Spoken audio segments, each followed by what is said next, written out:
มือ10 นิ้วตั้งขึ้นวางกิ้วไก่เก้าเกษาแทบไตปฏิตะทะไลรัตนาผ่านแผ้วภาคแก้วเจ้าตั้ง3ภาคการโดยความเคารพนอบนบปุจจาขอไหว้สาปารมีธรรมครูบาอาจารย์พระมหาเถระนุเถระพระเถระพระเจ้าพระสงฆ์ทุกรูปทุกตนด้วยความเคารพขอความสุขความสัสดีจงมีแก่ศรัทธาญาติโยมท่านสาธุชนนักศีลนักบุญทุกท่านมาปะกันละเนอมาปะกันทำแล้วกับช่วงเวลารายการมรดกธรรมล้านนาดำเนินรายการโดยกระผมอัตมภาพพระครูสังฆลักษณอัตรัตนสิริเจ้าอาวาสวัดหาริกาลามสันมันนะตำบลต้นธงอำเภอเมืองจังหวัดลำพูนก็ได้น้อมนำเอารายการมรดกธรรมล้านนามาพบกับศรัทธาญาติโยมสาธุชนนักศีลนักบุญทุกท่านกันเป็นประจำทุกวันพุธวันนี้ก็เป็นวันพุธที่23เดือนมิถุนายนพุทธศักราช2564ก็ได้มาพบกันแล้วศรัทธาญาติโยมท่านทั้งหลายก็วันนี้เฮาก็ได้มาพบกันก็ถือว่ามีบุญต่างคนต่างก็มีบุญเนาะศรัทธาญาติโยมต่างคนต่างก็มีบุญที่ได้มาพบกันอาตมาภาพก็มีบุญได้มาเทศนาธรรมได้มามาจายังมีโอกาสได้ตื่นขึ้นมาพบกับศรัทธาญาติโยมท่านสาธุชนนักศีลนักบุญทุกท่านศรัทธาญาติโยมก็ยังได้มีบุญที่ได้มื่นตามาจะได้หันตะวันแถมวันหนึ่งแล้วก็จะได้ยินเสียงครูบาอาจารย์พระมหาเถระโนเถระพระเจ้าพระสงฆ์ที่เพิ่นได้มานำเอาธรรมะขององค์สลีสัพพัญโญพระพุทธเจ้าได้มาเทศนามามาจาให้กับศรัทธาญาติโยมท่านสาธุชนนักศีลนักบุญได้สดับรับฟังในเมื่อเจ้านี้ก็ขออนุโมทนากับสถานีวิทยุในเครือข่ายที่รับสัญญาณตั้งแต่เวลา3มาแล้วศรัทธาญาติโยมก็มีสถานีวิทยุขึ้นเพื่อการศึกษาศาสนาและวัฒนธรรม104.50 วัดฝายหินอำเภอเมืองเชียงใหม่ขอบคุณอนุโมทนากับสถานีวิทยุคณะสงฆ์อำเภอฝาง100.25 วัดพระบาทอุดมอำเภอฝางจังหวัดเชียงใหม่สถานีวิทยุแดนดินถิ่นล้านนาบ้านลงวัวตำบลน้ำบ่อหลวงอำเภอสันป่าตอง103.50แล้วก็มี 98.75 สถานีวิทยุคลื่นธรรมะของชุมชนวัดห้วยตองซักอำเภอจอมตอง106.25 สถานีวิทยุมนต์เสียงธรรมอำเภอแม่แจ่ม96.75 สถานีวิทยุเน็กเนียวเรดิโอบ้านจงตำบลกวาวตำบลทุ่งกวาวอำเภอเมืองปานจังหวัดลำปางแล้วก็ 90.75 วิทยุชุมชนคนเหนือเขื่อนอำเภอฮอด103 สถานีวิทยุเพื่อการศึกษาและพัฒนาอาชีพเรดิโอแล้วก็สถานีวิทยุ วิทยาลัยเทคโนโลยีและการจัดการกฟผแม่เมาะ99.50ก็สาธุอนุโมทนาจำนวน9คืน9สถานีด้วยกันที่ได้รับสัญญาณในเจ้าวันนี้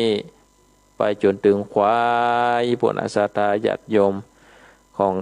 104นี่ก็ตลอด24ชั่วโมงก็ขอพรอนุโมทนากับเจ้าหน้าที่ทุกท่านที่ได้เปิดเครื่องวิทยุรับสัญญาณก็วันนี้มาพบกันแล้วเนาะศรัทธาญาติโยมท่านทั้งหลายได้ย่อมจิตย่อมใจกันไปแล้วต่อไปก็จะได้สดับรับฟังพระสัทธรรมเทศนาซึ่งเป็นนำธรรมคำสอนแห่งองค์สลีบวรสัมมาสัมพุทธเจ้าที่ครูบาอาจารย์นักปราชญ์เจ้าล้านนาเปิ้นได้ก่อนใกล้เปิ้นได้แต่งเปิ้นได้แทรกคติธรรมคำสอนไว้แล้วก็มารจนามาแต่งแบบปืนบ้านล้านนาวันนี้ก็ได้สดับรับฟังพระธรรมเทศนาสิงคายนางผูกต้วนสองเนื้อศรัทธาญาติโยมท่านทั้งหลายพูดแล้วก็ผูกต้วนหนึ่งมาวันนี้ก็ผูกต้วนสองสิงคายนางจะเป็นจะใดก็เจิญจวนป่อออกแม่ออกศรัทธาญาติโยมท่านสาธุชนได้ตั้งอกตั้งใจสดับรับฟังพระสัทธรรมเทศนาอันมีชื่อว่าสิงคายนางผูกต้วนสองเป็นลำดับต่อไปนะโมตัสสะภะคะวะโตอะระหะโตสัมมาสัมพุทธัสสะสัมเปจันนากามาวาสิโนวาจานังโสราจาปาปาจากัมมังรำดำธรรมะเทศนามาถึงกันตวนสองอันจะถึงเจ้าเมืองมวลมากตังอามาตย์และราชมนเทเขาก็มีความโศกีเศร้าโศกกับโดยพระญาเจ้ามากนักหนาส่วนอันว่านางเทวีอาการลาดอันเป็นเจ้าแก่นางน้อยนาถกัญญาก็มีน้ำตาปางลงอาบนาตกดาวฟ้าเลลนเข้าไปที่กายปวกแห้งโตนแล้วกาวว่าสามีกาข้าแด่สมโมติแต่ว่าเป็นเจ้าดังเลือเจ้าจากไปบวชเป็นลานสีในกิเลปากวางอันเต็มไปโดยแหลดจ้างและเสือมีตังลาจันเสนตัวใหญ่มันจากกันกับเจ้าไปกินเป็นอาหารดังลือปล่อยมาละข้านันจาคาก็บอดได้กาตามกรรมอันแสบไม้ในที่กายปาตาฮือผาลาจาได้ตามก้อยมองใจดังลือปล่อยจากคือข้าอยู่คนเดียวในหอผาศาสตร์ตั้งอามาตย์และมนเทตั้งขากาบอนดินและปอกาดังลือบ่อผานี้ยังโมโตคาอันจากเป็นกรรมพาโยดเลลนดังนี้จะข้าแด่มาคาราชเป็นเจ้ากันวัดตันลาจะเจ้าหนีไปแล้วดังอ่านผู้ข้าต่างหลายก็หาที่จังที่เปิงบอดได้ก็เตียงว่าจากห้องใครโยดลนลังภาการหนึ่งเล่าในเมื่อพระลาจะเจ้าหนีไปแล้วดังอ่าน อันว่าเมืองแข่งเฮาตั้งมวลก่อเตียงจากโลกเป็นเปลวไฟจัดแลขอ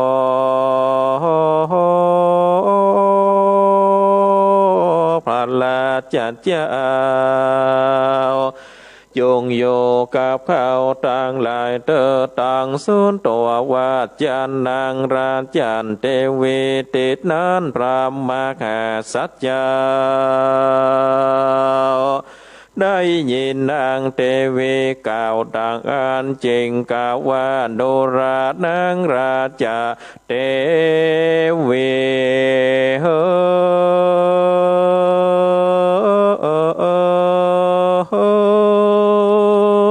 เจ้าฟ้านางอย่าได้โตมนัสสะ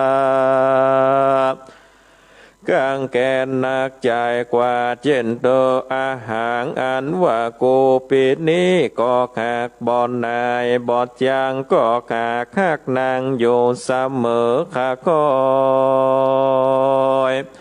ตั้งหนุ่มน้อยแหลกัญญาตั้งปัจจานันลาตั้งอามาตหมู่มนเทตั้งขาบอเดกึ่นเก่ากูก็คักสูดเจ้าแต้นดินเลเต้าว่าการเป็นจีเสพสังอยู่ในป่ากว้างดงไผ่กูก็คักสามมือใจลอยเต้าแสนตีบอกมีอันใดจักมาเพียบเตรียมได้คักยิ่งกว่าจางมามากเงินคำเต้าว่าการอันเขาจากไปบวชหากยิ่งกว่าปันเตเขาจากไปอยู่ในกิเลสปากกว้างไปเสพสร้างเป็นราศีและนางเฮยดูลานางราชาเทวีเตคักยิ่งเป็นเตคักยิ่งสุดใจนางอย่ามีดวงคาไทยงอนเดิดไม่อย่าลองล่ำคายมากนักนานางโยในลาถาเมืองใหญ่กับดอยเต้าตนใหม่ที่จากมากินเมืองนางจงโยโดยเศษนานและอามาตในภาษาตราจะมนเตียนแดนเตอเดนั้นนางราชาเทวีก่อนลองลำให้ไปมาในที่ไกลผัวแข่งตนแล้วก็กล่าวว่าดังเลือพระราชันเจ้าป้อยบ้ากล่าวยังกำอันบอดจำเลินใจ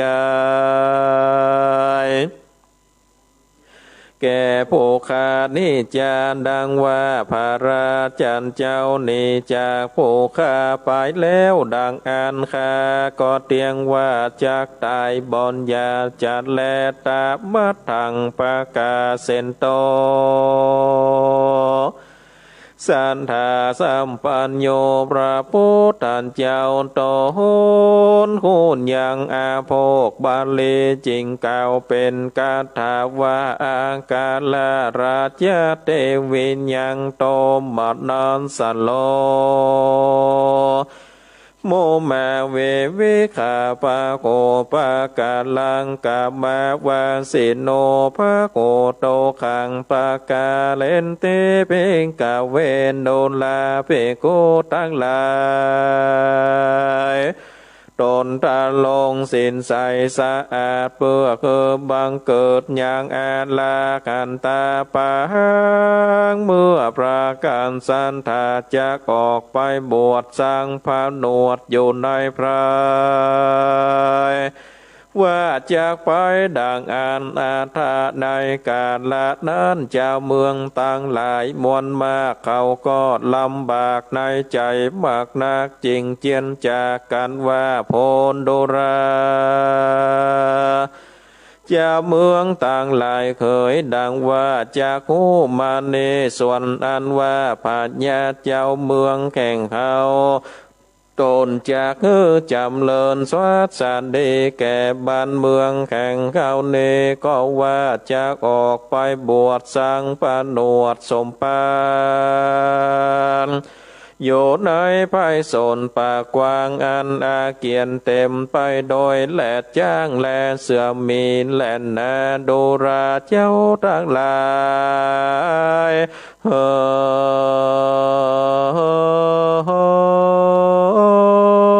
ยแลกแต่นี้ไปนามีกะว่าบอดลางจากได้ขาดอย่างมาคาราจันเจ้าคือว่าผาญาเจ้าแข่งเขาซ้ำปอสองตะเลสักเตวิญโยในกาละนานส่วนอันว่านางราชาเตวีก็ลองล่ำไห้โดยปริยายหลายภาการต่างๆโดยคำว่าอาโคโอเอนโน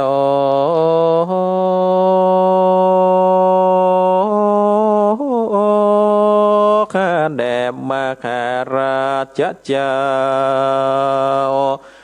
เงียดังเลือปล่อยมาเก่ากำอันเดิดเนื้อคนใจคือแก่ขานิจาข้าบอดได้กะทำกามอันคายหยาบจะสักข่าวอันใดได้เจ็บใจแก่เจ้าคือได้โศกเศร้าขอละทายว่าจากนี้ไปไกลจากข้ามาละไว้คือเป็นกำพร้าโยปลายหลังข้าแด่พระบุญเรืองเหยเจ้าฟ้าในเมื่อพระภาคาแลนหนีไปเข้าสู่ดงไผ่ป่าไม้ลาคือขาไว้ปลายหลังเต้าจากมีแต่ความโศกเศร้าโตคอนเหล่ายิ่งกว่าไฟเผาพี่ว่าพระองค์เจ้าจากหนีไปแต่ดังอันก็เตียงอยู่บ่อใดเป็นคนจันแลอันทะในกาละนั้นส่วนอันว่าพระมหาสัจเจ้าหานยังเจ้าเมืองกังแกนมัวเมาจริงกล่าวเป็นคาถาว่ามาลานกัมเมสัมเปสตานาโทกับมังปุญญังปะปังโดราเสนาอามาตังปัจจานันลาดแลลาจามนเตตังราชเตวีเป็นเก้าเจ้าจงตังดาโยดาฟังกูพระองค์ควรกอดเท่าแก่บอกคานแวตั้งตายอันว่าชีวิตตั้งหลายนิสัยเต้ามีแต่กรรมแขกเป็นของตนการว่าได้การตามบนไว้มาก็เตียงได้เข้าโศกจานฟ้าเวกาจากได้เกิดได้แต่ว่าติงสาจันฟ้ากันว่ากะทำกรรมบาปก็มีลายก่อนจากไปตกอบายบอกกาตัดลงตกยากแต้นเดเลนักนาหลายวันคืนมีมากไฟนาโลกไม่ตนโตจากนี้ไปต่างใดก็บ่พ้นใดเตียงจากของใครทุกขเวตนาและนาดุราเศษนาอามาทั้งหลายจงเอากันโยสวนสันเดเตียงเต้าอย่าโศกเศร้าสันใดเข้าจากไปตะลงสินใสในป่าจากใจเวลาโยภาวนาเข้าจากไปเมตตาในหิมวันปเตสูญาได้ตั้งใจเจตแก่เขาแดนเตอพิกเวนโดราเพโกตั้งหลายมวลมากในกาละนั้นส่วนอันว่าเศษนาอามาตอันอยู่ในพระบาทเตรียมตานได้ยินยังกำรามาคาสัจเจ้าเก่าดองอันเขาก็ลองลำให้ไปแม่น้ำตาลายอาบนาตังปอกาและพระมณจารย์ ดังฝูงคนผ่านและมีมังเตียนย่อมกางแก้นไปมาเขาก็เวตัดนานอยู่บอดน้อยเหตุจากใดปาดภาคผายอดซอยบนเลืองยาจะโกตานเล่นโตส่วนอันว่าฝูงยาโจกว่าเนโพคนขอตั้งหลายเขาก็เจียนจามการว่าโดราเจ้าเขาตั้งหลายเคยแลกแต่การละนี้ไปนาเขาเจ้าขาจะเข้าไปแข่ยังผู้ใดและจากมาเสมอเหมือนดังเจ้าแข่งเขาแข่บอนได้แลเขาจะเข้าไปแข่ซึ่งผู้ได้แลจากได้เข้าของเหมือนดังเจ้าแข่งเขานั่นจะเข้าตั้งหลายเปิงไปบวชเหมือนเจ้าดังอันแดนเตอสะเปจันนาพระคูโสกาตินันเจ้าเมืองตั้งหลายก็ตาลงทุกโศกเศร้าโศกาบักหนักโดยปริยายหลายประการต่างๆและแน่พิกเวดูแลพี่โกตั้งหลายปางเมื่อโกปราตานทาขามตาได้เกิดมาเป็นพระมาคากาโลนาปางนั้นก็มีใจบาไข่สร้างพระโนดเมตตาธรรมยังเจ้าเมืองตั้งหลายมวลโมเขาก็เป็น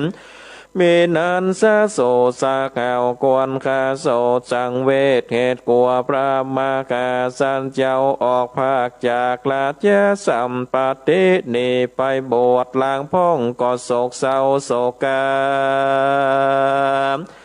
มีน้ำตานองไหลหลังโยบ่อขาดหลวงลายตั้งโคนนายและปอกาตั้งโมฆะยิงใจฝูงคนเตียวดินและนักผาดตั้งฝ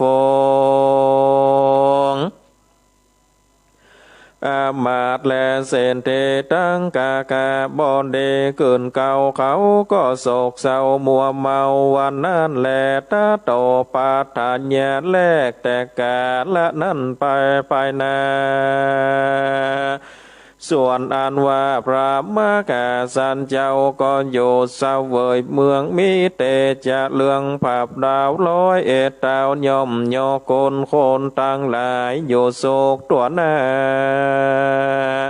ก็เพื่อบนพระเจ้าฟ้าอยู่โปกงามแหลนาอาปาละภาเกอยู่ไปนาแต่นั้นบ่อนั้นเต่าใดเอ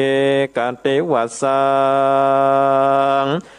ยังมีในวันหนึ่งถึงเวลากาละอันข้ามมาถึงแล้วดังอันมาคาลาจันเจ้าก็มีความล่ำเปิงแต่ในใจว่าโก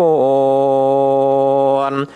กูออกไปบวชสังปะโนดเป็นเจเป็นราศีอยู่ในป่าเพื่อเป็นเตสงบใจกันโกจากฟังยังกำนางราชเตเวและเศษนาอามาตตั้งหลายในจัดนี้ก็เตียงว่าบอดได้บวชจัดแล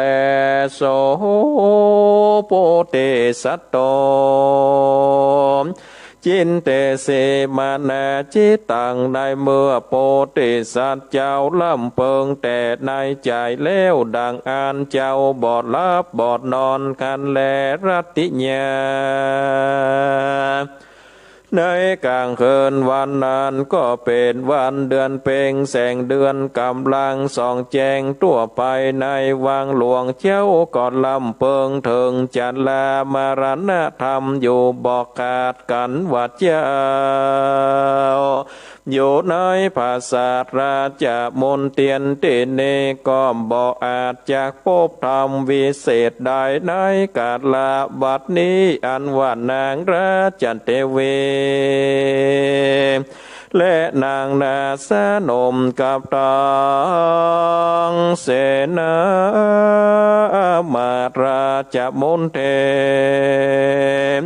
ก็ประการลาบหมดเจ้าก็เล็งแลไปตัววังหลวง ก็เป็นอันส่องแจงดีงามกวนโกหนีออกบวชเติดเจ้าก็เคินไปซุบสอดเครื่องประดับแข่งตดแล้วก็สะเด็ดลีลาลงจากภาษาเองโกเจ้าตัวผู้หนึ่งผู้เดียวก่อนเดียวไปด้วยคนต่างอันใหญ่ก็เข้าไปสู่ป่าไม้ไปแน่แลแน่พิขาเวนดูราเพโกตายลายส่วนอันว่าพระปาลัมมาโปติสัจเจ้าก็สะเพาะแน่ซึ่งปาคิมปานอันเป็นตีกะตำทำเสพสางเอาเป็นที่อ้างอาสาไลก็ไปว่านั่นแลตาตาอุนหากาลังตาเสนเตกาวาสังโกตันตานายกาลนานเห็นปันโตกรรมศิลาอาจอันอ่อนสุขุมันก็สำแดงอาการอันโคนกระดังแข็งอินตาตาแหลงยาโคเกจิงสองเตปันเนตเลงกอยก็กาคู่โดยที่ปัจจโคญานแข่งตนจิงเรียกหามัญญาเวโสกรรมเทวบทมาแล้วก็กล่าวว่าดูราเวโสกรรมเทวบนตนฉลาดตันจงเรไปโสมนุษย์สัจจัดเมืองคนในภายโสนป่าไม้เฮมาเนลาเมสาลาตั้งหงไฟแหล่คงน้ำตั้งเครื่องใจสาภาสัมมานาปาลิขันคือว่านางจำมาขันและไม่ตาต่างน้ำเต้ากันตีต่างจงโกมันเตียวไตเป็นตีจะเดินและสงบใจตั้งลงไฟแลบอดน้ำจงคือพร้อมพร่ำจุอันแล้วจงไล่ยังสาตัวลายหยาบอันเครื่องกาบกาขานองคือว่าราชสีและเสือโคงอันโหมห้องก้องกลางไปอย่าคือมาอาสลายอยู่ไกลกับศาลาตันใต้ตาลงทำแดนเตอตังสุนตัวเวนโสกรรมเทวโบทก่อคาบเอากรรมแข่งพญาอินตาเจ้า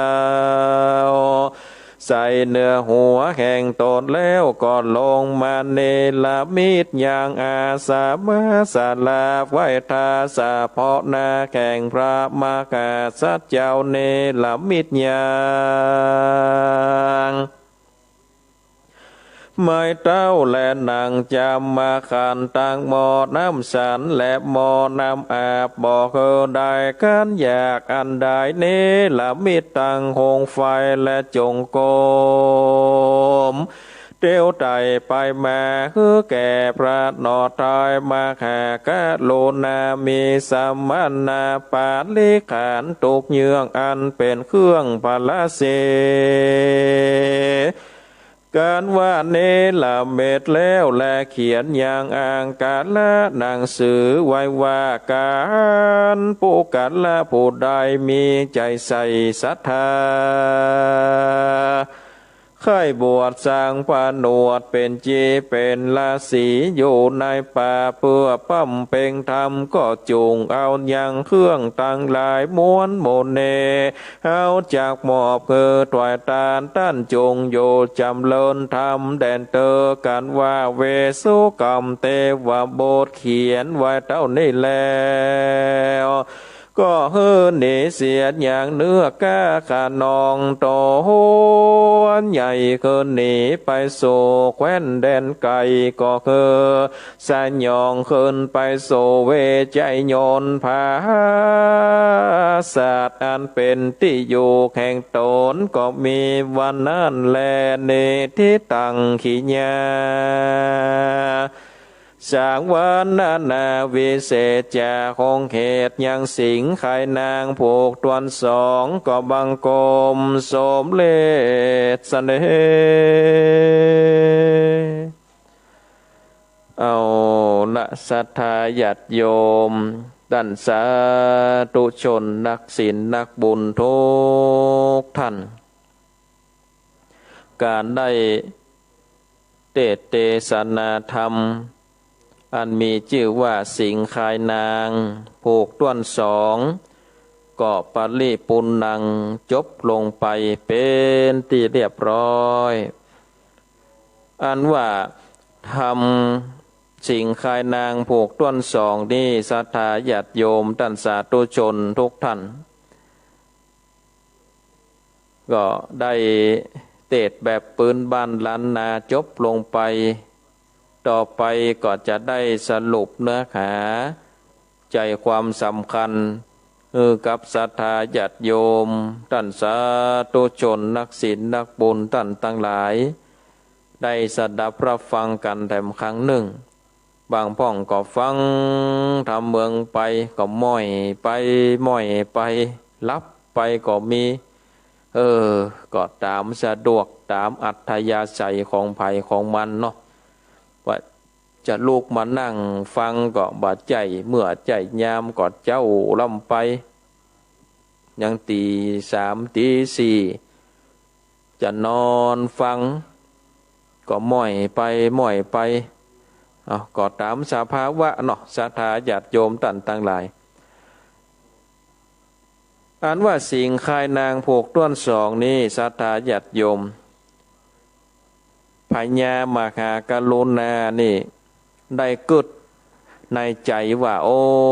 สมควรที่จะได้ไปออกไปบวชสร้างปานวดเป็นฤาษีเพื่อที่จะได้พ้นจากทุกขเวทนาเนาะพ้นจากคำว่าเกิดแก่เจ็บตายจะได้รอดพ้นจากสังสารวัฏสงสารบัดต้องมาเวียนว่ายตายเกิดอยู่ในโลกนี้แถมซึ่งทำพวกต้นสองนี่หลังจากที่เสนาอามาตย์และก่อนนางเทวีซึ่งเป็นอากะมเหสีก่อนได้ยินกำอูแข่งพญามหากรุณานี่ก็มีความทุกข์อกทุกข์ใจน้ำตาไหลหลอกศรัทธาญาติโยมแล้วก็กับพญามหากรุณาว่าข้าแต่พ่อพญาเป็นเจ้าหากว่าท่านเนี่ยออกไปบวชเป็นฤาษีอยู่ในกีรีในป่านั่นก็เต็มไปด้วยอนตรายบอกว่าจะเป็นเสือสิงกระทิงแหล่นจ้างอันให้ก็จะได้มากราบเอาตันไปกินเนี่ยมันเป็นตุกนะป่อพญาเฮ้ยเห็นหรอแล้วข้านี่จะอยู่จันใดอยู่ในบ้านในเมืองจัดใดตุกอกตุกใจนะตันเกิดพอดีๆนะเกิดพอดีๆเมื่อได้ดังอันแล้วนี่นางก็พำพรรณนาสัพพะตั้งหลายว่าข้านี่ไปสร้างกรรมสร้างเวรอย่างมาก็ว่าข้านี่อยู่ในบ้านในเมืองบัดเดียวก็จะมีความน้อยอกมองใจและข้าเนี่ยกะตามพิษอันใดพญาบาทเจ้าถึงได้หนีละข้าพร้อมตั้งโลกตั้งเต้าพร้อมด้วยเสนาอามาตย์ข้าทาสมนตรีที่จะได้ไปบวชเป็นฤาษีอยู่ในป่าข้าผิดอันใดเนาะให้โยฮะเนาะข้าผิดอันใดป่อปัญญาเหยให้โยฮะน่ะแล้วข้าผิดอันใดอย่าไปเตยกอดแข้งกอดขาโยฮะน่ะเนาะป่อปัญญาก็ได้ยินกรรมมันที่นางเทวีได้เนี่ยก็ใจหนึ่งก็มีความเอ็นดูแต่ใจหนึ่งก็ไข้พ้นจากวัฏสงสารก็เลยได้ว่านางเทวีเหยนางนี่อย่าได้โตมันนัสสะนางอย่าได้มองเศร้าโศกโศกีเตอะจะไปนักอกนักใจอย่างเตอะ อันที่ข้านี่จะออกไปบวชสร้างผนวดเป็นฤาษีอยู่ในป่านี่นะก็เพราะว่าข้านี่ฮักทุกคนนี่เสมอกันข้าก็ฮักตัวเก่าข้าก็ฮักน้องข้าก็ฮักเสนาอามาตย์ข้าทาสมนตรีฮักเพียงเดียวกันหมดนี่ที่ว่าฮักนี่ก็เพราะว่าจะได้ไปเสาะแสวงหาสัจธรรมนำความจริงมาบอกมากล่าวน้องบ่ท่าน้อยอกมองใจอ่ะน้องบ่ได้เยี่ยอย่างผิดสักอย่างอ่ะที่ไปบวชนี่ก็เพื่อว่าจะไปเสพสร้างบารมีธรรมอยู่ในป่าก็ว่าน้องอยู่ในบ้านในเมืองนี้นี่น้องก็จะไปน้อยอกมองใจเนอะอยู่ในบ้านในเมืองนี้แล้วก็ล้ออยู่กับเจ้าฟ้ามหากษัตริย์ตนใหม่นั่งบ้านป้องเมืองปกบ้านป้องเมืองไปวัดน้องเป็นห่วงอ้ายอยู่ได้กับน้องเฮ้ยต่างคนต่างก็ล่ำลากันนะศรัทธาญาติโยมต่างต่างหลายล่ำลากันต่างคนก็ต่างให้เทวีก็ให้เจ้าเมืองก็ให้ให้กันอึกอักเนาะวันนั้นถึงวันค่ำเนี่ยว่าเนี่ยการยังให้ซอกันอยู่ข้างหน้าศรัทธาญาติโยมต่างต่างหลายดังอ่านแล้วนี่เขาก็ได้ตัดสินใจว่าจะต้องบวชแน่นอนเนาะไปบวชเป็นฤาษีแน่นอนคนเฮานี่ก็ศรัทธาญาติโยมจะมีความพัดภาคจากกันบ่จากเป็นก็จากตายเนาะศรัทธาญาติโยมก็ต้องจากกันจากเป็นก็ได้พัดภาคกันจนถึงที่สุดจากตายเนี่ยนะศรัทธาญาติโยมบ่มีภัยที่จะหลีกพ้นไปได้ว่าเฮาจะอยู่ด้วยกันไปจนถึงวาระสุดท้ายจนถึงวาระที่พญามัจจุราชจะเอาชีวิตของเฮาไปก็มาอันก็ต้องจากกันเนาะยามเจ็บยามจนยามจากยามเจ็บยามจนยามจากสามยามนี่ถือว่าเป็นยามที่เป็นการทดสอบจิตใจเนาะของคนรอบข้างบอกว่าจะเป็นพ่อเป็นแม่เป็นภรรยาเป็นลูกเต้าเป็นญาติโกโหติกาถ้าว่าสามจอนี่มาถึงแล้วนี่เขาโยเคียงข้างของเฮานี่ศรัทธาญาติโยมต่างๆหลายเนาะก็ถือว่าเขาด้านนี่จริงใจต่อเฮาก็ลองพอเนาะยามเจ็บถ้าเฮาได้เจ็บไข้ได้ป่วยคนนั่นก็มาหาคนนี้ก็มาหาคนนั่นก็มาแอวคนนี้ก็มาดูแลอันนี้ยามเจ็บยามจนนี่ศรัทธาญาติโยมเวลาเขาบอดตันตินตันมือบอดตันเรื่องสตุงสตังหรือว่าบางเตือนี่จากคนมีเงินกลับกลายเป็นคนที่จักหน้าบอดถึงหลังจักหลังบอดถึงหน้าบางพ่องก็เกิดการล่มละลายกลายเป็นทุกขตะไปอันนี้ยามจนถ้าเขายังมาเวียนมาแหว่โรยเขาก็มาตุกเขาก็มาอันนี้ถือว่าเป็นเปื่อนแต้เป็นญาติพี่น้องแต้และแหมยามเนื่องที่จะหันใจกันนักที่สุดก็คือยามจากเนาะศรัทธาญาติโยมพ่อแม่จากเข้าไปลูกหลานจากเข้าไปภริยาจากเข้าไปญาติผู้ใหญ่จากเข้าไปเฮานี่ก็มีความทุกข์อกทุกข์ใจเขาต่างหลายก็คอยมาแอวมาแหวงมาเฮือกำลังอกกำลังใจมาช่วยเหลือขันเหลือนี่ตามกำลังตามฐานะของเขาอันนี้ยามจากเฮาก็จะได้หันเนาะหันใจหันน้ำจิตน้ำใจจากสามยามเจ็บยามจนยามจากอันนี้ก็เหมือนกันในศรัทธาญาติโยมพญามหากรุณาจะจากบ้านจากเมืองไปก็มีความปนห้องว่ามีหันน้ำใจของเจ้าบ้านเจ้าเมืองเนาะศรัทธาญาติโยมหันน้ำใจของเจ้าบ้านเจ้าเมืองว่าจะเป็นจะใดศรัทธาเจ้าบ้านเจ้าเมืองก็เสียดายเนาะแสดงว่าเจ้าพญามหากรุณานี่ ถือว่า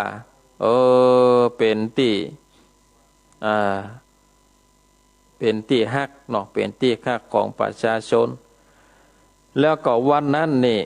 ก่อนที่จะออกบวชนี่เป็นวันเดือนเพ็ญเนาะศรัทธาญาติโยมถ้าจะเพ็ญอย่างเดือน10เพ็ญนี่ก็เนาะออโตเดือนแจ้งส่องนะหันมดหันปลายไม้หันสะปะสะปันหันไปมดศรัทธาญาติโยมเมื่อหันไปมดแล้วก็ออกมาพอบ้านพอเมืองเป็นครั้งสุดท้ายเนาะออกมาพอบ้านพอเมืองแล้วก็ล่ำลาในจิตในใจแล้วก็เลยปิกขึ้นไปบนปราสาทแล้วก็เข้าไปแต่งองค์ทรงเครื่องเพื่อที่จะได้เดินทางออกจากบ้านจากเมืองเข้าไปสู่ในป่าไม้หิมพานต์พญาอินทร์เพิ่นก็ได้บอกวิสุกรรมเทวบุตรอยู่ในเมืองสวรรค์กุเตื้อนี่หินปันตุกรรมศิลาอาจนี่อ่อนสุขุมันบอกกาด่างบอกแข็งนั่งโมนวันนั้นนี่หินปันตุกรรมศิลาอาจนี่ศรัทธาญาติโยมตั้งหลายแข็งกาด่างนั่งก็บ่ม่วนนอนก็บ่ได้มันเป็นแต่อันหยังเนี่ยฮะก็เลยใจตาติบใจตาติบเล็งญาณลงมาเลยแวบเนาะเล็งญาณออกมาเล็งตาติบช่วยปดตกจากจันฟ้ามาแจ้งวับเนาะเหมือนตะวาเนี่ยศรัทธาญาติโยมที่ท่านอาจารย์พระครูอภิวัฒนาเวกรมได้เมื่อต้นรายการว่าได้ยินเสียงระเบิดก็นึกว่าอันหยังอาตมาภาพนั่งอยู่หลุมกุฏินี่หรอกุฏิอาตมาภาพไปสองจานตังบนนี่เปิ้นปูไม้แป้นอาตมาภาพอยู่ตังหลุมก็ได้ยินอยู่นะได้ยินเสียงตึ้งเป็นอันหยังก็เหมือนกับคนอยู่ตังบนนี่กระโดดลงแสแป้นนี่นึกว่าผีหลอกหรอกศรัทธาญาติโยมก็อยู่คนเดียวเนาะตังบนก็มีไผ่นี่อาตมาภาพก็นั่งอยู่คนเดียวแล้วมันก็มืดจำลำเนี่ยจะว่ามืดก็เนาะมัน7 โมงจาก6 โมงป่า7 โมงนี่มันยังมืดตลอดเนาะแสงมันยังมีอยู่เขาก็นั่งอยู่ตะลุ่มได้ยินเสียงตึงเหมือนกับคนนี่โดดลงแป้นบนกุฏิเขาก็มานั่งเกิดเสียงอะไรอย่างก็ออกไปพอทางนอกก็นึกว่ารถยางระเบิดการถจนอะไรอย่างที่ไหนกาก็ไม่ได้ยินเสียงตั้งใดรถก็กายถนนเป็นปกติก็มานั่งเกิดจะว่าแมวโดดลงจากแย่งไปลงมาโดนอันปืนกะก็แมวก็บ่จะเข้ามาในโฮงซะเตือแมวก็อยู่ทางนอกบ่ได้เข้ามาในโฮงในกุฏิจะเป็นแต่หยังก็บ่ได้กึดอะไรหยังศรัทธาญาติโยมก็เดี๋ยวก็ไหลพอในเฟซคนนั่นก็ได้ยินคนนี้ก็ได้ยินได้ยินไปไก่บ้องก็อยู่สะเมืองบางพ่องก็อยู่เชียงใหม่พ่องก็อยู่แถวแม่ฮ่องสอนก็ยังได้ยินอยู่นะเสียงนี่นะมันได้ยินเสียงต้มมั้งเนาะได้ยินเสียงตึ้งงั้นแล้วก็มันเหมือนมันมีแหงกระแทกศรัทธาญาติโยมเนาะมันมีแหงกระแทกมีแหงสั่นอันปืนกุฏิปอลั่นอันนี้ก็จะเป็นเหตุการณ์กับดาวตกก็ว่าอุกกาบาตเนี่ยก็รอความยืนยันเนาะอันนี้เพิ่นก็ว่าเป็นดาวตกชนิดระเบิดแต่จะเป็นยันใดก็เดี๋ยววันนี้ก็ตึงหัวเนาะศรัทธาญาติโยมวันนี้ก็ตึงหัวเอามาถึงเรื่องพญานี่ต่อพญามหากรุณานี่จะออกไปบวชสร้างผนวดเป็นจีก็พญาอินก็เล็งตาติบมาพอเนาะเล็งตาติบมาพอก็เป็นว่าอันพญามหากรุณาจะออกบวชโลก็เลยมีบัญชาหรอมีบัญชาคือพญาวิสุกรรมเทวบุตรเนาะได้ลงไป เนรมิตสร้างแปลงยังศาลาสร้างแปลงยังโฮงไฟห้องอาบน้ำตักน้ำกินน้ำสวยหน้าพร้อมด้วยตังจงกรมแล้วก็คือสัตว์สิ่งจริงห้อยตั้งหลายนี่ได้ออกจากบริเวณที่พญาจักเข้าบำเพ็ญป่อมเพ็งเปลี่ยนติดสัตว์ที่เป็นสัตว์ให้สัตว์ที่มันบ่ให้ก็อยู่ได้ก็เลยได้บัญชาหรอไปเจ้าจงไปเนรมิตลงไปเลยปิสุกรรมเทวบุตรก็ลงจากฟ้ามาปิ้วเดียวเนาะลงมาเมืองคนแล้วก็เนรมิตเป็นยังที่พญาอินทร์พญาอินทร์ได้สร้างได้สั่งไว้ว่าอันแปลงอันนั่นแปลงอันนี้ตามที่มีพระบัญชาเมื่อได้ครับแล้วเนี่ยก็แปลงแล้วเนี่ยก็เขียนหนังสือเนาะเขียนหนังสือไว้ว่าการคนใดได้มาปะใจศาลานี้พร้อมโดยไม้เต้าหนังจำมาขันผ้านุ่งหนังเสือนี่แล้วก็เอาใจถ้าจะออกจากไปบวชเนี่ยก็เอาใจตามสบายเตอะเนาะเอาใจตามสบายบ่ต้องได้ว่าอันนี้เป็นของไผ่บ่ต้องได้ขออนุญาตมีหนังสืออนุญาตไว้แล้วตามสบายทำผูกต้นสองก็ได้ปริปุณังจบลงไปเต้าอีเนาะศรัทธาญาติโยมท่านทั้งหลายก็ด้วยการที่ได้คนเฮานั่นนี่จะได้มีเนาะจะได้มีบุญหรือว่าจะได้มีกรรมนั่นก็อยู่ที่การกระทำพญาเปิ้นได้มีบุญเนาะเปิ้นกระทำกรรมดีเปิ้นก็ได้สิ่งที่ดีๆกฎแห่งกรรมนี่ศรัทธาญาติโยมท่านทั้งหลายถือว่าเป็นกฎที่แน่นอนเป็นกฎที่ตายตัวมีความยุติธรรมเป็นที่สุดบ่มีความเอียงเองเข้าข้างบ่มียกเว้นโดยอคติเพราะเป็นกฎที่บ่ต้องอาศัยบุคคลเป็นผู้ตัดสินหากมีกรรมก็เป็นผู้ตัดสินก็มีความเที่ยงตรงสื่อได้เชื่อได้แล้วก็เชื่อได้ตลอดมาหลายยุคหลายสมัยตลอดมาถึงเฮากฎแห่งตกรรมนี่ก็คือขอบเขตในการให้ผลตอบแทนแก่ผู้ทำบอกว่าทำดีหรือว่าทำชั่วล้วนแล้วแต่มีผลตอบแทนในตัวที่แน่นอนคือทำดีก็ได้ดีทำชั่วก็ได้ชั่วแม้ว่าจะหันว่าทำดีได้ดีมีที่ไหนทำชั่วได้ดีมีถมไปก็ตามก็บ่อาจที่จะเปลี่ยนขอบเขตกติกาแน่นอนตายตัวดังอันไปได้ดังนั้นนี่เปิ้นก็สอนให้คนเฮาได้กลัวบาปกลัวกรรมคือกลัวผลแห่งการได้กระทำความชั่วอันผิดอันเป็นบาปเป็นการทุจริตประการต่างๆโดยห่างเว้นจาก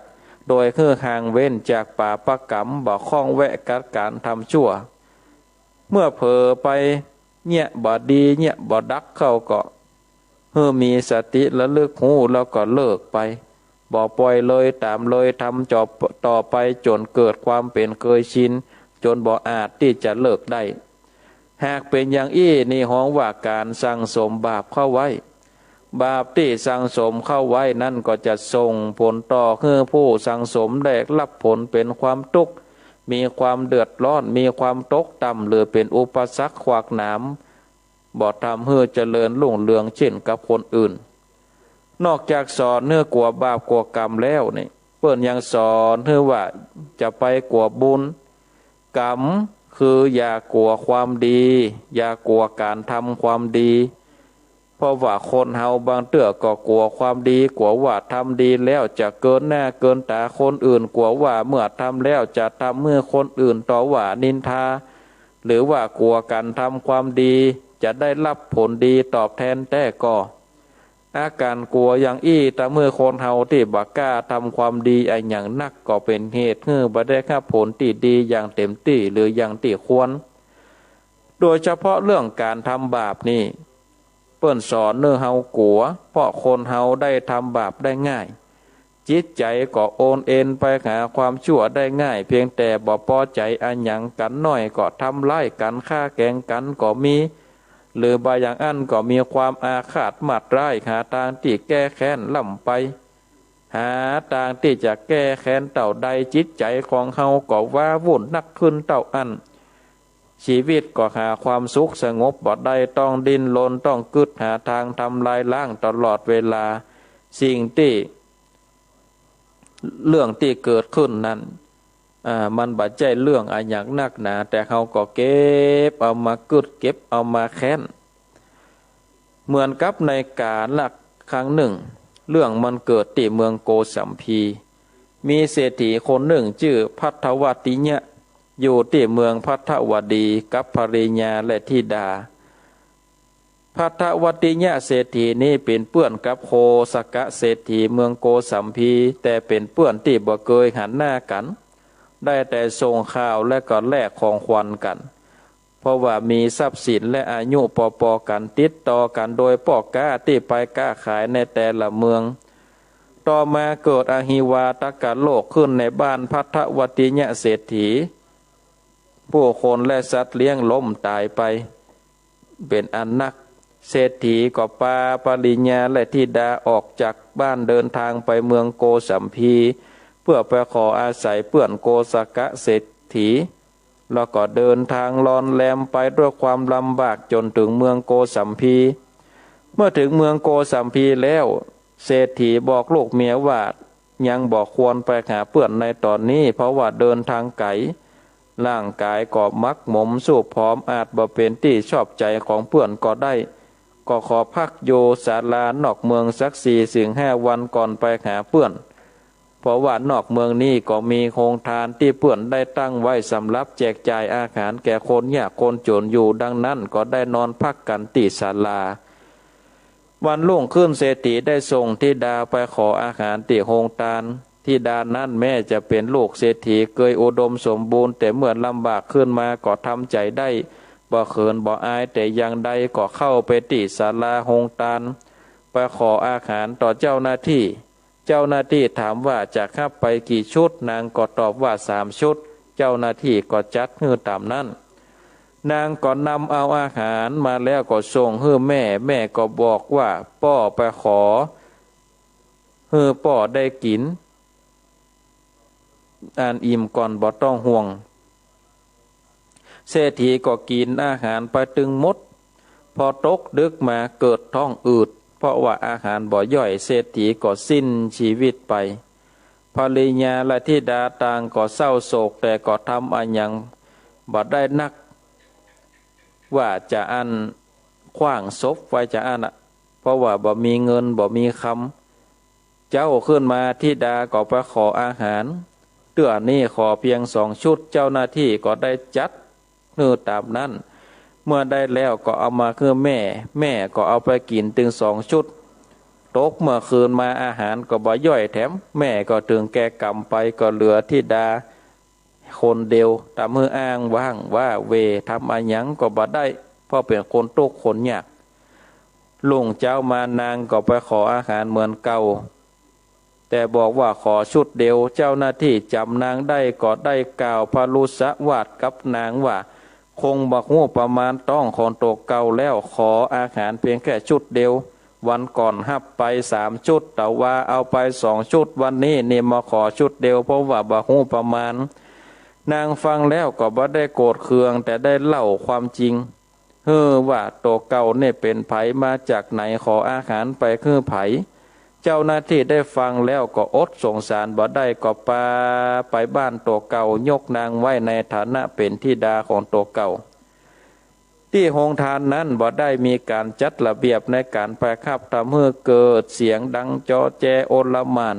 ธิดาคนใหม่ของเจ้าหน้าที่ได้ยินก็ขับอาสาจัดการโดยกั้นหัวเป็นล็อกจัดระเบียบเพื่อเดินเข้าแถวไปขับอาคารแล้วออกไปแขมต่างหนึ่งทำให้เสียงดังและกับความชุลมุนวุ่นวายนั้นหายไปเพราะว่านางทำหัวจัดระเบียบคนเข้าไปขับตาลตามมือสงบเสียงและความเป็นระเบียบนางจึงได้รับการห้องชื่อว่าสามาวดีโคสกะเศรษฐีเคยได้ยินเสียงโกลาหลตึงวันแต่เสียงนั้นก็เงียบไปหลายวันก็เฮือคนไปเสาะหาเจ้าหน้าที่มาถามเจ้าหน้าที่ก็เล่าความจริงให้ฟังโคสกะเศรษฐีได้ยินดังอันก็บอกว่าเมื่อ เป็นธิดาของพระทวัตติยะเศรษฐีเปื้อนเฮาก็เต้ากับเป็นธิดาของเฮาก็คือคนไปโตยนางมาแล้วก็สถาปนาคือเป็นธิดาของตัวเก่าพร้อมกับมอบหญิงรับใจคือ500 คนสำหรับคอยดูแลครับใจต่อมาที่เมืองโกสัมพีนั้นมีงานนักขัตฤกษ์ประจำปีงานนั้นพวกแม่หญิงมีตระกูลตั้งหลายจะต้องออกจากบ้านพร้อมด้วยบริวารได้เดินไปยังแม่น้ำนางสามาวดีพร้อมด้วยแม่หญิงบริวารก็ออกจากบ้านเดินผ่านหน้าพระลานหลวงไปยังต้าน้ำขณะนั้นพระเจ้าอุเทนกษัตริย์เมืองโกสัมพีหันนางเข้าก็เกิดปอพระราชกฤทัยทรงทราบว่าเป็นธิดาของโคสกะเศรษฐีก็ส่งคนไปสู่ขอแต่โคสกะเศรษฐีบ่ยอมยกฮื้อก็ทรงฮื้อเหล่าทหารไปลิบเอาทรัพย์สินของเศรษฐีแล้วก็ไล่ออกจากบ้านไป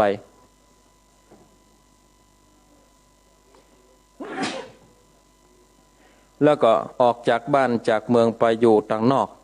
เมื่อนางสามาวดีได้ปีกมาหันบ้านได้เป่าก็สอบถามแล้วก็ไปหาโคสกะเศรษฐีบอกเศรษฐีว่าเมื่อพระเจ้าแผ่นดินส่งคนมาขอก็บอกควรจะกราบทูลว่าบักฮื้อแต่ควรกราบทูลว่าหากจะรับธิดาของตัวเก่าไปก็ควรรับไปพร้อมกับหญิงบริวารทั้งหมดทำได้เช่นนี้ก็จะยกฮื้อเศรษฐีก็ปฏิบัติตามพระเจ้าอุเทนก็รับเอานางสามาวดีซึ่งได้เข้าไปอยู่ในวังหลวงพร้อมกับหญิงบริวารตามวลเป็นอัครมเหสีของพระเจ้าอุเทนพระเจ้าอุเทนนี้ยังมีอัครมเหสี2 องค์พระองค์หนึ่งชื่อว่านางวาสุรทัตตาเป็นธิดาของพระเจ้าจันทประโชติกษัตริย์เมืองอุเชนีแห่งพระองค์หนึ่งชื่อว่านางมาคันธิยาเป็นบุตรของนางพราหมณ์เป็นของพราหมณ์มาคันธิยะพระนางมาคันธิยานี่เป็นคนมีรูปร่างงามมีดาบรรดาก็ต้องการจะยกมือแก่ผู้มีบุญนักชักใหญ่เต่าอันเศรษฐีหลายคนมาขอก็บ่ยอมฮื้อวันหนึ่งพระพุทธเจ้าเสด็จไปที่ปูจาไฟของพวกพราหมณ์หันพระพุทธเจ้าเข้ามาก็รู้สึกพอใจเกิดว่าบุคคลนี้สมควร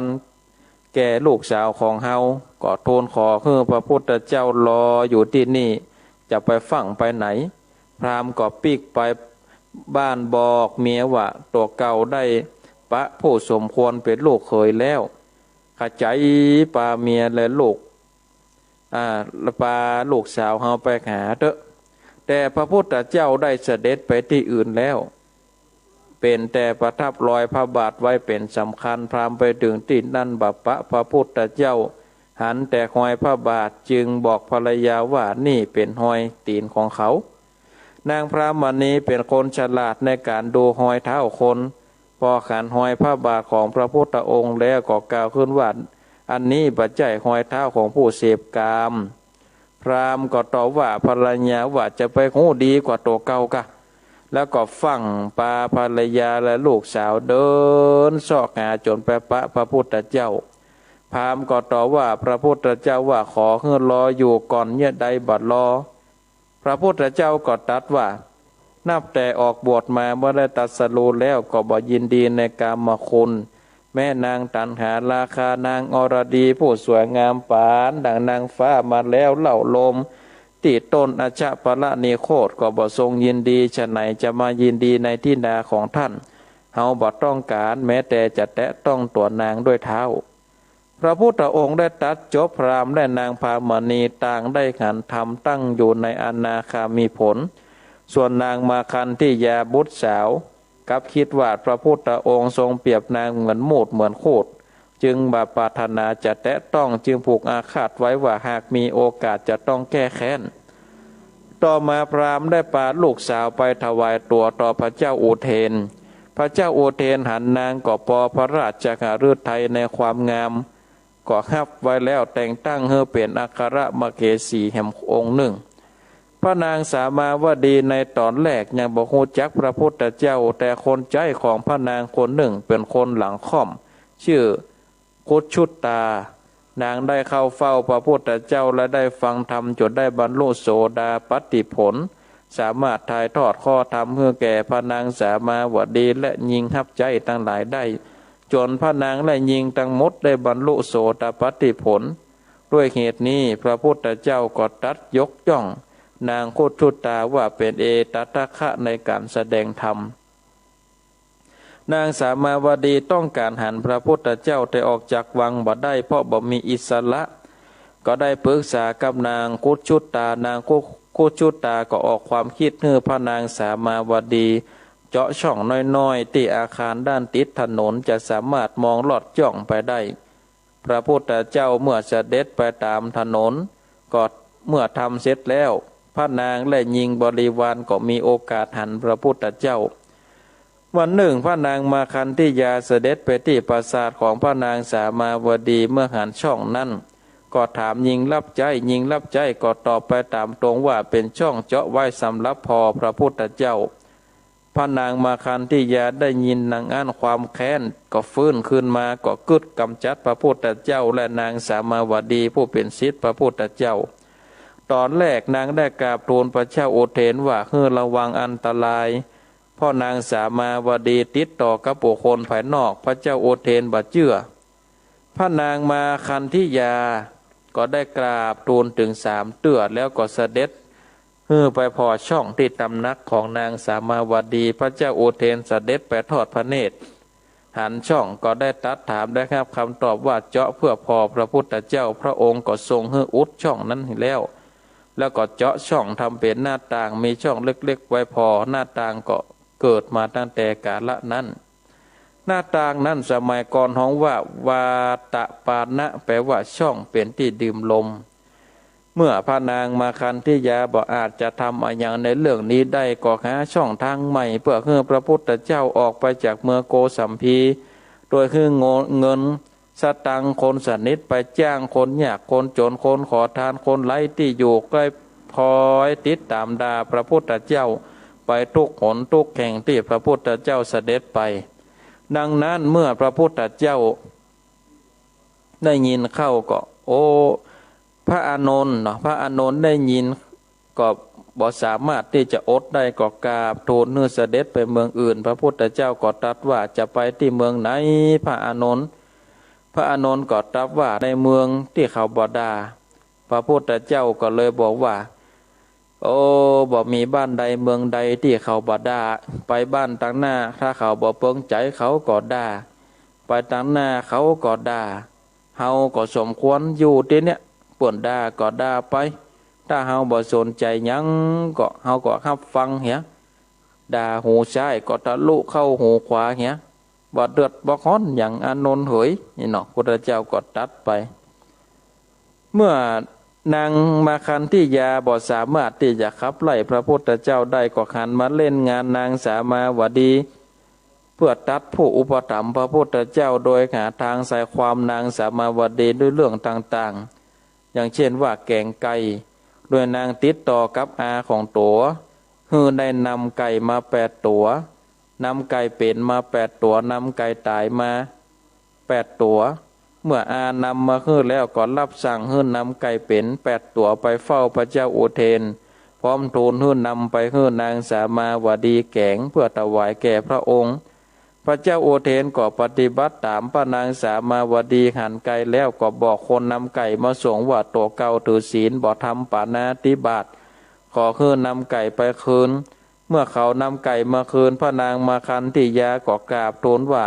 ขอส่งไก่ไปใหม่โดยบอกว่าขอแกงไก่เพื่อนำไปถวายพระพุทธเจ้าพระเจ้าโอเทนก็ทรงรับสั่งดังนั้นในระหว่างที่คนนำไก่เป็น8 ตัวไปนางสามาวดีอาของนางมาคันธิยาก็นำไก่ตาย8 ตัวมาขอแลกไก่เป็น8 ตัวแล้วก็คนนำไปโดยบอกฮู้กลอุบายก็นำไก่ไปนางสามาวดีตามพระราชดำรัสของพระเจ้าอุเทนนางสามาวดีนี่หันว่าเป็นไก่ตายก็จัดการแกงและนำไปถวายพระเจ้าอุเทน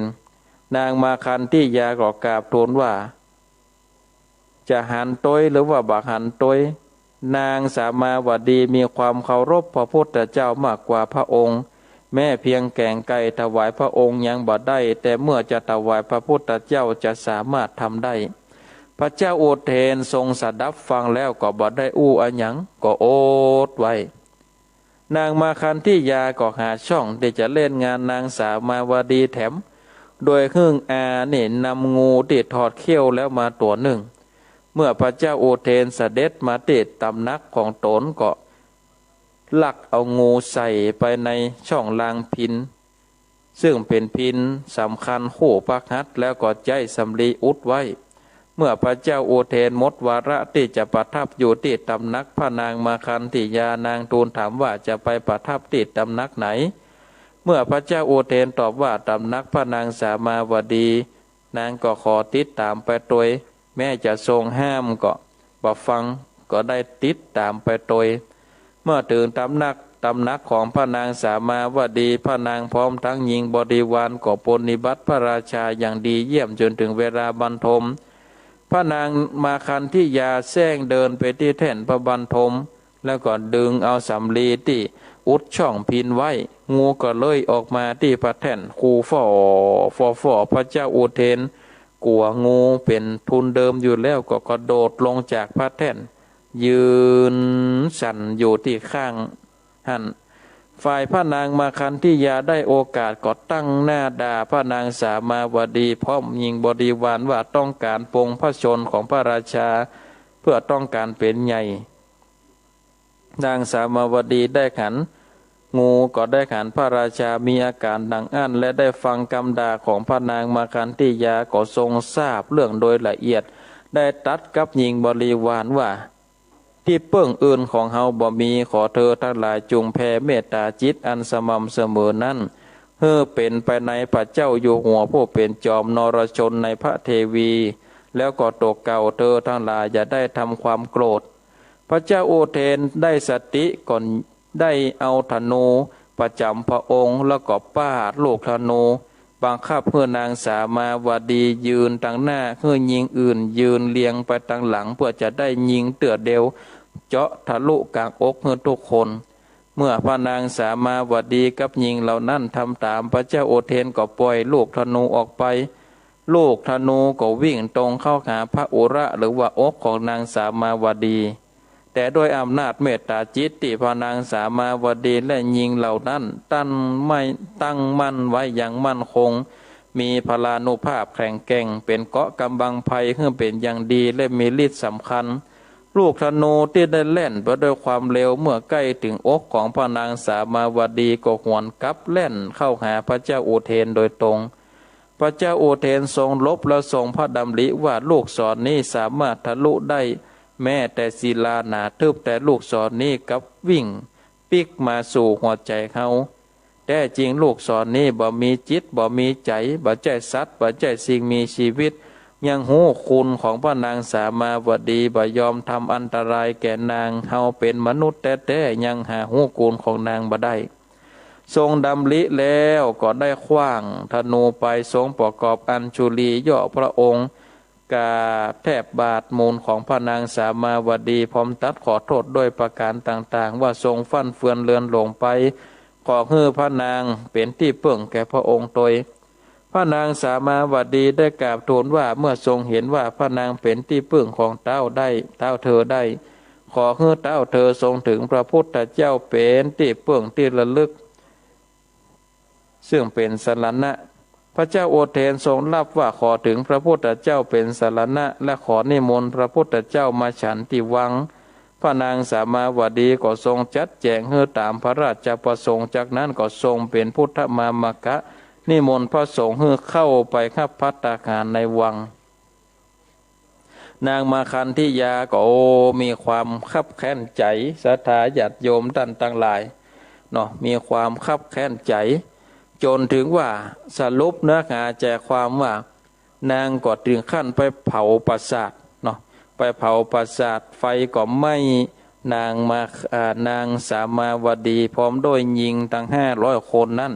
ได้ตายไปอันนี้ก็ถือว่าเป็นกรรมศรัทธาญาติโยมกรรมเพราะอะไรอย่างกรรมเพราะนางสามาวดีนั่นนี่ได้เกยเผาป่า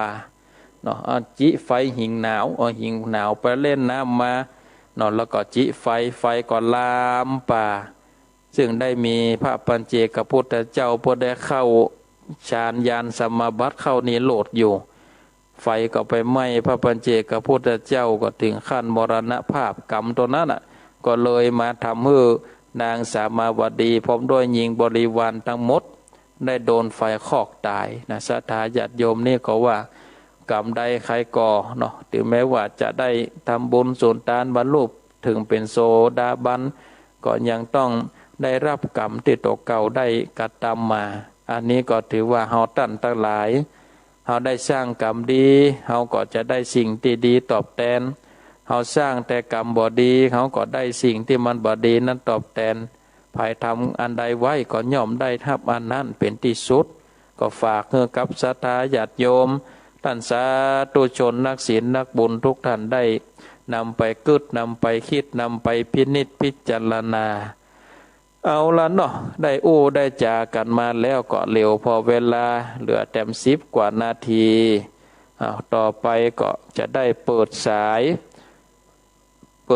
ให้กับศรัทธาญาติโยมท่านสาธุชนนักศีลนักบุญได้โทรมาโทรมาแจ้งผลการนับฟังโทรมาโทรมาจ๋า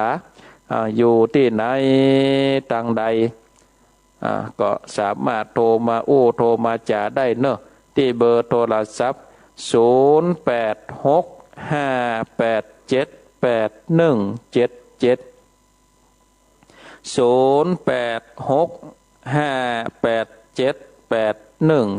0865878177อยู่ที่ไหนตั้งใดก็โทรมาได้เนอะศรัทธาญาติโยมโทรมาได้ตอนนี้เปิดสายแล้ว0865878177รับสายเจริญปอนไว้สาเจ้าท่านพระครูเจ้าแม่จันทิพย์เนาะเจ้าฟังมาตั้งแต่ต้นเลยเจ้าโอ้นี่ค่ะทำเรื่องนี้มีคตินักเลยเจ้ามีคตินักก็ฟังกันไปเรื่อยๆนะเจ้าฟัง104นะแม่เนาะฟังวันพูดแล้วนะถ้าโทรกว่าทันเจ้าก่อยโทรแบ่งกันโทรเจ้าสาธุโมทนาเนอบุญรักษาเป็นกำลังใจท่านพระครูนะเจ้าสาธุเจริญปอนไว้สาเจ้าท่านพระครูฟังแล้วหมดแต่อ้วนว่าม่วนดีฟังแต่เจ้าละกาสอบม่วนจับพูดหน้าถ้าผมไม่ได้ถึงไม่ต่อแล้วกันมีผูก3ผูก4อยู่หรออย่างแบบแตะวันป่าม่วนก็ฟังกันไปเรื่อยๆเนอะสาธุเจ้าม่วนสาธุโมทนาบุญรักษา0865878177 เจริญปอนครับไว้สาครับท่านพระครูมาแล้วโอ้บ้านหน้าต่างนี่มันมาจากคำสั่งของพระเจ้าอุเทนนั่นแหละนั่นน่ะกะเลยเป็นบ้านป่องทำได้นี่นานหนูกับนานแบบอยู่ได้รู้เราฟังท่านพระครูอยู่เลยสาธุโมทนาแต่ที่25ได้ปะกันบ้า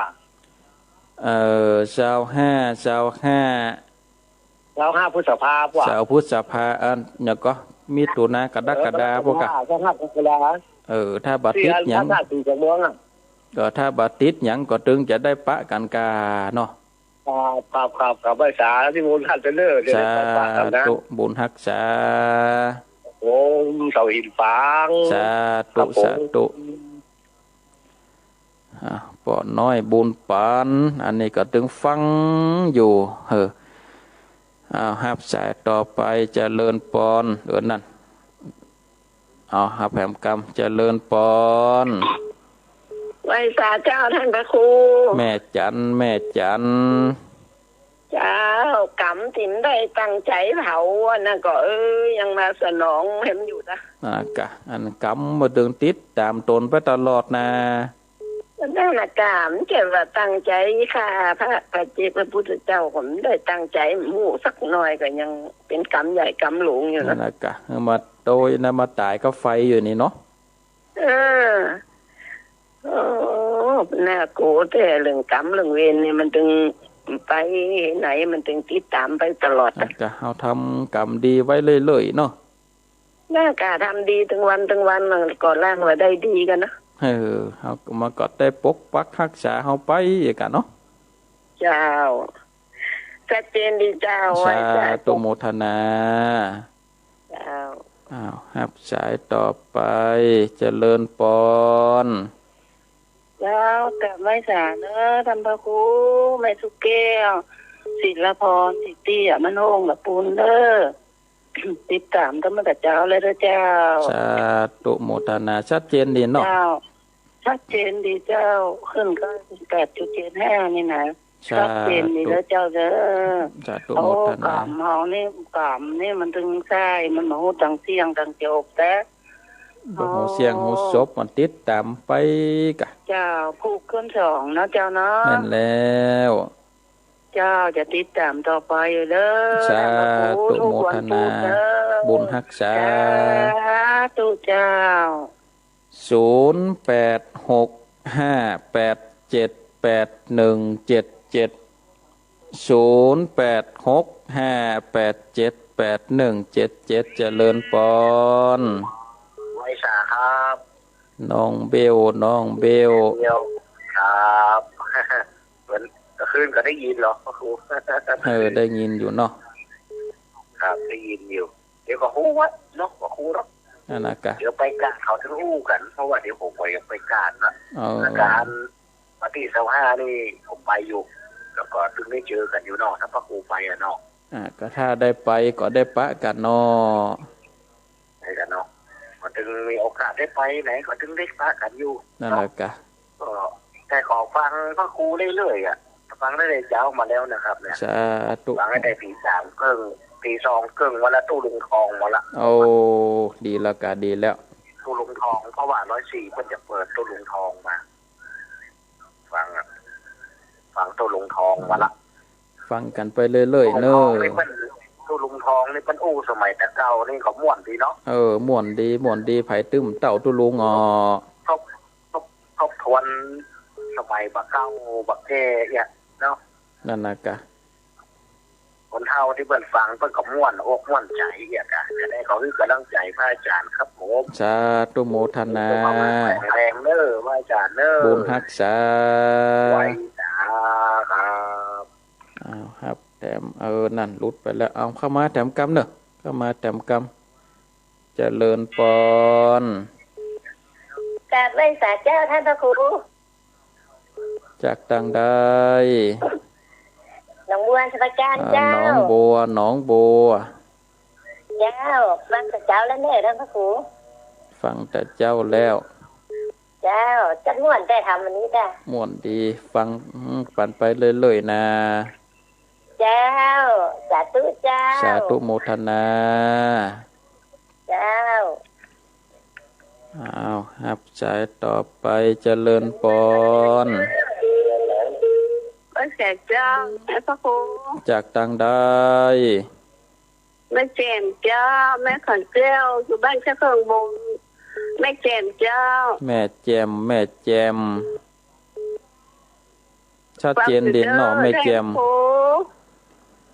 เจ้าสาธุโมทนาฟังกับไปเรื่อยๆเนอะเจ้าฟังแต่ละเจ้าฟังท่านพระครูก็ไม่ถึงเจ้าแล้วเจ้าสาธุบุญรักษาเนอะเจ้าสาธุเจ้าสาธุได้9 สายรับสายสุดท้ายเจริญปอนจะไม่สายเจ้าท่านพระครูยังแม่สายทองเราจะไม่ให้การจ้าแม่สายทองห้วยการฟังเนี่ยเจ้าฟังแต่เจ้าแล้วจ้ะละคร98.75เนี่ย ชัดเจนดีวันนี้ชัดเจนดีเนาะเจ้าสาธุโมทนาที่สานตลอดเข้าใจดีธรรมะเจ้ากับไหว้สาเจ้าสาธุขออนุญาตยกหูก่อนเด้อศรัทธาญาติโยมขออนุญาตยกหูก่อนเวลาก่อนไล่หลังมานี่นี่ขอสาธุอนุโมทนากับเก้าสายนะที่ได้โทรมาแจ้งผลการนับฟังโทรมาโทรมาจ๋าก็มีสายแรกจากแม่จันทิพย์วัดเกตกาลามนี่ก็คงฟังจาก104วัดฝ่ายหินเนาะก็ชัดเจนดีสายที่สองจากแม่อุ้ยอินอำเภอสะเมิงก็ฟังอยู่เป็นประจำก็โทรมาเกือบจะกู้พูดต่อกันเนาะอุ้ยอินนี่นะสายที่สามจากป้อน้อยบุญปันมโนครเมืองฝางอันนี้เจ้าประจำอยู่แล้วป้อน้อยบุญปันถ้าโทรตันก็เปิดดึงโทรมาป้อน้อยบุญปันปะที่ไหนเปิดก็ร่วมทำบุญปูจากันเทศสายที่สี่จากแม่จันเลินใสนี่ก็ศรัทธาที่ติดตามจะดับรับฟังหรือว่าติดตามคลื่นสีขาวมาตั้งแต่อาตมาภาพเป็นเนนนะหัวจักแม่จันนี่นะแต่อาตมาภาพเป็นเนนออกวิทยุที่ปะตางเจริญเตือนแรกๆเนี่ยสมัย88.75เนาะที่เสาอยู่บนวัดประทาดดอยน้อยขึ้นสีขาวไปกินไปตานก็หัวจักแม่จันเลินใสก็ติดตามกันมาจนเต้าบัดเดียวนี้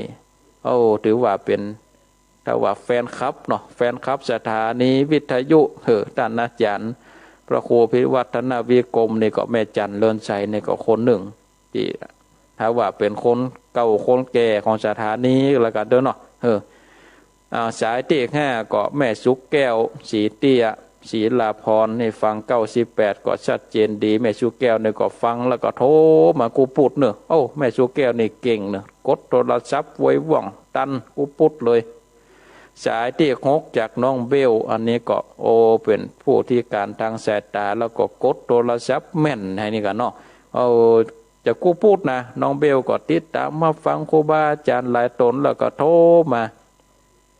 ก็สาธุอนุโมทนาต่อไปก็สายที่7หนองบัวชัยปราการสายที่8จากแม่แจมแม่ขันแก้วสายที่9จากแม่สายทองห้วยการบ้านโฮงก็9สายก็สาธุอนุโมทนากับทุกท่านที่ได้เปิดเครื่องวิทยุสดับรับฟังตลอดถึงเจ้าหน้าที่พนักงานทุกเครื่องทุกสถานี